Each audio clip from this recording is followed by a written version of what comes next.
What's up, guys, and welcome back to my channel. Brian Ortega has reportedly pulled out of his fight against Renato Moicano at UFC 326. The news came last night via Leo Walker Guimarães, who has a strong track record for accurate fight announcements. As of now, the reason for Ortega's withdrawal has not been disclosed, leaving fans in the UFC speculating about the situation. The report from Guimarães suggested that the UFC planned to have Tom Nolan step in as a replacement to face Moicano. On the surface, this seemed straightforward, but things quickly became complicated. Nolan's manager, Daniel Rubenstein, pushed back publicly, claiming that the UFC had not communicated any such plans to him. He criticized the report, saying that Guimarães had only spoken to the Brazilian side of the story and labeled the information as exclusive fake info. With Rubenstein disputing the replacement, it now appears that Tom Nolan might not be stepping in after all. This leaves Renato Moicano without an opponent for the upcoming card. The UFC will now need to find a suitable replacement quickly if the co-main event is to remain intact. For fans, this adds an unexpected twist leading up to UFC 326, and the organization will have to move fast to keep the fight card exciting and competitive for everyone involved. And before we continue, make sure to leave a like on the video and subscribe to help support the channel. Moving on to another news, Khabib revealed that Umar Nurmagomedov is set to face either Sean O'Malley or Merab next, depending on the UFC's plans. In a recent interview, Khabib emphasized the importance of establishing the top four in the division, which currently includes O'Malley, Merab, Yan, and Umar. He explained that making this clear is crucial for the UFC and the fighters themselves. Khabib outlined the potential scenarios. If Yan ends up fighting Merab, then Umar would face O'Malley. Conversely, if the UFC chooses for Umar to face O'Malley, then his opponent would be Merab instead. This approach ensures that the division remains organized and competitive at the highest level, while giving Umar a clear path toward the top. By setting up these potential matchups, Khabib is signaling the UFC's strategy for maintaining the elite fighters in the spotlight. Fans can expect big fights from Umar soon, either against O'Malley or Merab, as the promotion solidifies the top contenders and builds anticipation for future title opportunities. Moving on to another news, Colby Covington did not hold back when sharing his thoughts on the recent performance of Justin Gaethje and Paddy Pimblett. Following their fight, Colby had plenty to say, and none of it was positive. According to him, both fighters looked terrible, and he believes Justin, in particular, showed signs of serious decline. Colby said that Justin looked slow, old, and punch-drunk inside the cage. He claimed that Gaethje has taken too much damage over the years and joked by calling him the king of CTE. In his opinion, all those years of absorbing heavy shots have caught up with him, and it showed clearly in his movement and reactions. He felt that Justin simply did not look sharp or explosive anymore. However, Colby also made it clear that Paddy looked even worse. He described Paddy as sluggish, slow, and careless. According to Colby, Paddy kept his hands down, made basic mistakes, and looked more like an amateur than a seasoned UFC fighter. He believes that Paddy's performance showed a lack of experience at the highest level. Colby also pointed out that this was one of the biggest stages Paddy has ever been on. Between media week, weight cutting, interviews, and public pressure, he felt that Paddy was overwhelmed. He explained that handling all of that attention and responsibility is something fighters only learn through experience. In Colby's view, Paddy talked a big game about becoming champion, but when the spotlight was finally on him, he failed to deliver. He said that Paddy froze under the pressure and did not rise to the occasion. For Colby, this fight proved that competing at the top level is much tougher than many fighters expect. Moving on to another news, Colby Covington did not stop after criticizing Justin Gaethje and Paddy Pimblett. He continued by speculating about Paddy's future and whether he should remain at lightweight or consider moving up to welterweight. According to Colby, Paddy is a big guy who cuts a massive amount of weight, and staying at 155 pounds may not make sense for him in the long run. Colby pointed out that after losing to Gaethje, there are no major fights waiting for Paddy at lightweight. In his view, going through another brutal weight cut just to stay in the same position is pointless. He even claimed that Paddy probably walks around heavier than him most of the time, which makes the idea of a move to welterweight even more realistic. From there, Colby took things a step further and officially floated the idea of fighting Paddy himself. He suggested that the matchup would be perfect for a potential UFC White House card. With Colby constantly promoting himself as a proud American and linking everything to patriotism, he believes a fight between a USA fighter and a British fighter on the White House lawn would be a massive spectacle. He explained that he would rather not fight another American in the nation's capital, especially during such a symbolic event. In his opinion, Paddy makes perfect sense. He has a recognizable look, a strong accent, and a loud personality that fans either love or hate. All of that, according to Colby, would help sell the fight instantly. Colby also emphasized that there is real tension between them. He admitted that they do not like each other, which only adds more fuel to the storyline. For him, the best way to settle that tension is inside the cage, not through interviews or social media. While some fans point out that Colby is now 37 and may be slowing down, similar to what he accused Justin of, the matchup still sounds entertaining. Seeing America versus Britain on the White House lawn would be pure chaos in the best way. Colby would fully embrace the role, probably dressing in some over-the-top patriotic outfit and trash-talking Paddy everywhere he goes. For storytelling, promotion, and pure entertainment, there are few fighters better suited for that stage than Colby Covington. If that fight ever happened, it could easily become one of the most talked about moments in UFC history, and it might even be the perfect way for Colby to close out his career. Moving on to another news,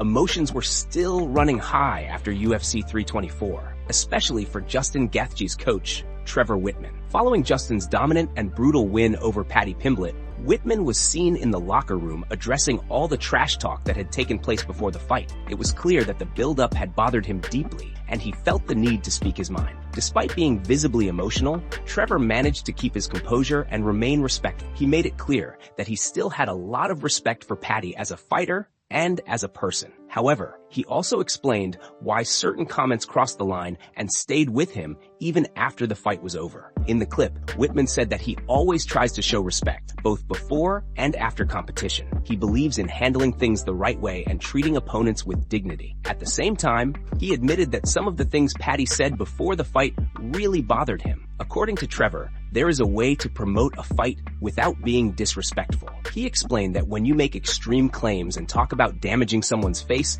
you have to be ready for the consequences. For him, Justin's performance was the real answer to that kind of talk. In his view, the result showed exactly what happens when confidence turns into disrespect. Overall, Trevor's message was clear. Respect should always come first, and fighters should be careful with their words, because once the cage door closes, everything gets settled inside the octagon. Moving on to another news, Trevor Wittman revealed something surprising about Justin Gaethje following his fight with Paddy Pimblett. In the same clip where he addressed the trash talk, Trevor also shared that Justin weighed around 185 pounds when he stepped into the cage. Yes, that is right, 185 pounds on fight night, which is far above the lightweight limit. According to Wittman, Justin made weight professionally, handled his business at the weigh-ins, and then went out there and completely manhandled Paddy. He pointed out that people constantly criticize Justin by saying he cannot grapple, and he admitted that he is tired of hearing that narrative. In this fight, Justin proved everyone wrong. Not only did he stand and trade, but he also showed strong wrestling and control, proving that his ground game is very real. When you look at the numbers, it becomes even more shocking. If Justin weighed 185 on fight night, that means he rehydrated nearly 30 pounds from the day before. Meanwhile, Paddy did not appear to gain nearly as much weight. Based on his appearance, many believe he only rehydrated about 10 pounds, putting him somewhere between 165 and 170 pounds inside the cage. That means Paddy was essentially facing someone who was closer to a UFC middleweight than a lightweight. This massive size difference raises serious questions about weight cutting in the sport. It also brings back Joe Rogan's famous argument that extreme weight cutting is a form of sanctioned cheating. Bigger fighters cut huge amounts of weight, move down a division, and then use their size and strength to overpower smaller opponents. In cases like this, it becomes very difficult to ignore that advantage. While Justin is far from the only fighter who does this, his situation highlights a larger issue within the UFC. Many fans believe it would be more fair if fighters competed closer to their natural weight. Some suggest limiting how much weight can be regained after weigh-ins, while others believe fighters should compete at their true walk-around weight. If the UFC ever decides to change the system, it could completely reshape the sport. Until then, fighters like Justin will continue to maximize every legal advantage using discipline, preparation, and weight management to dominate on fight night. Moving on to another news. Sean Strickland is once again making headlines, this time for his confidence in being able to challenge Khamzat's dominant wrestling. According to his team, Strickland believes his grappling and ground game are strong enough to compete with the very best in the division. While he is currently scheduled to face Anthony Hernandez on the upcoming UFC Houston card, his focus seems to extend far beyond that matchup. Before this fight was even announced, Strickland had already been calling out Khamzat, saying he believes he is the only man who can truly beat him in the division.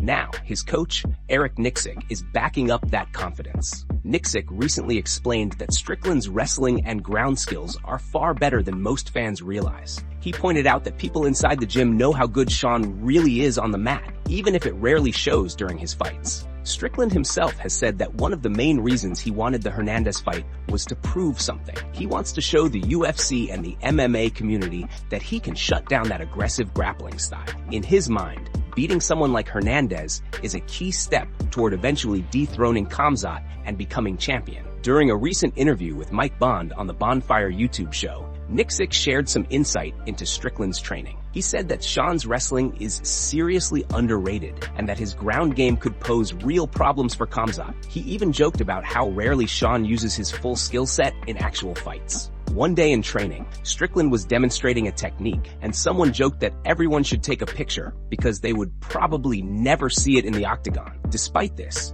Nixick believes there is a deep backstory between Strickland and Khamzat, especially since Khamzat previously trained with their team. If Strickland can get past Hernandez, the door could open for that highly anticipated matchup. For now, all eyes are on his next performance, as he looks to prove that his wrestling is more than enough to compete at the highest level. Moving on to another news. Not everyone agrees with the idea that Khamzat is unbeatable in the division. Bobby Green and Urijah Faber recently shared their thoughts on why they believe Anthony Hernandez has what it takes to defeat him. During an appearance on the Jackson podcast, both fighters spoke highly of Hernandez and highlighted the qualities that make him such a dangerous opponent right now. According to them, Anthony is a fighter with incredible physical gifts and complete belief in his game plan. He is fully committed to his approach, and that kind of confidence can be extremely powerful inside the cage. They described him as young, durable, hungry, and mentally strong, someone who truly believes he can beat anyone in front of him. That mindset alone makes him very difficult to deal with. Bobby also pointed out that Hernandez has been tested many times and continues to grow from every challenge. Over the past 2 years, much of the hype around Fluffy has been earned through consistent improvement. He has made massive gains, especially through his work with high-level training partners known as the Grappling Boys. These sessions involve intense rounds with big, skilled fighters, pushing Anthony to sharpen every part of his game. This elite training environment has helped take his grappling and overall performance to another level. More importantly, they emphasize that Hernandez truly believes in himself. That self-belief, combined with discipline and hard work, has become a major part of his success. Urijah also shared personal experience from training with him in the past. He talked about how they used to push each other hard in the gym and how Anthony always showed a never-quit spirit. That same mentality, the refusal to back down, and the willingness to keep fighting no matter what, is something that can carry a fighter very far. Because of all this, both Bobby and Urijah believe Anthony Hernandez could be one of the few fighters capable of giving Khamzat serious problems and possibly pulling off a huge win. Moving on to another news, let's shift the focus back to Paddy Pimblett following UFC 324, where some leaked direct messages showed a different side of him. One of his biggest fans recently shared private DMs on social media, highlighting how respectful and genuine Paddy remained, even after suffering the biggest loss of his career. The fan posted screenshots on Twitter, praising Paddy for taking the time to respond, despite everything he was going through. In his post, the fan wrote that Paddy apologized for not replying sooner and showed nothing but class after such a difficult moment. He described him as a true champion of a human being and said he would always speak highly of him. The fan also mentioned that Paddy sent a kind voice message, which was not shared publicly, adding to the personal nature of the exchange. In the messages, the fan first reached out by saying he was thinking of him and wishing him well. Paddy replied with warmth and appreciation, writing that he loved him like a brother and was sorry for the delayed response. He explained that his phone had been ringing non-stop since the fight. Despite the disappointment, Paddy stayed positive and confident, saying he would become champion soon, and that this setback was just a small bump in the road. After receiving the message, the fan responded with full support, telling Paddy that he loved him and that they would keep moving forward together. The exchange showed a strong bond between fighter and supporter, built on loyalty and mutual respect. Moments like this remind fighters are more than just competitors inside the cage. Even after a tough loss, Paddy made time for the people who stand by him no matter what. That level of appreciation and humility earns respect, and it shows why so many fans continue to support him through every high and low of his career. Moving on to another news, a shocking incident unfolded as Aaron Tao was caught cheating at the weigh-ins, and his fight is now officially off the card. Initially, Tao weighed in at 122 pounds using the curtains, which seemed fine since he was 3 pounds under the limit. However, officials found it suspicious that he waited until the very last minute to make weight. Observers then noticed he appeared to be resting his elbows on the curtains, potentially affecting the scale reading. When asked to weigh in again without any assistance, Tao came in at 129 pounds. A massive 7-pound difference. This blatant discrepancy led to the fight being canceled, leaving fans stunned.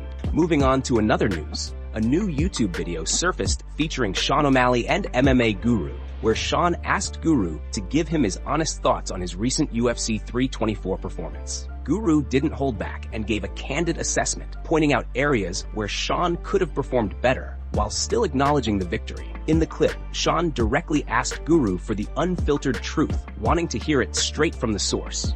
Guru responded without censoring himself, saying the performance was kind of a stinker. He explained that the first 2 rounds were slow and uneventful, describing them as a bit of a snooze fest. Despite that, he gave Sean rounds 1 and 3, noting that the win is ultimately what matters most. Guru highlighted that the first round was a contentious issue among fans, with opinions divided, which he found confusing. He emphasized that while the performance lacked excitement and could have included wilder, more dynamic moments, the most important takeaway is that Sean came away with the victory. He encouraged Sean to view the fight as a learning experience and a chance to pick up the pace in future matchups. Guru made it clear that on the O'Malley Guru show, honesty is key, and constructive criticism is part of the process. Even though the fight wasn't spectacular, the win keeps Sean on track and focused on improving for his next challenge inside the octagon. Moving on to another news, there is still no official word on when Khamzat will return to the octagon, but he is already making noise online. Over the past few hours, Khamzat has been using social media to call out Alex Pereira and take direct shots at him.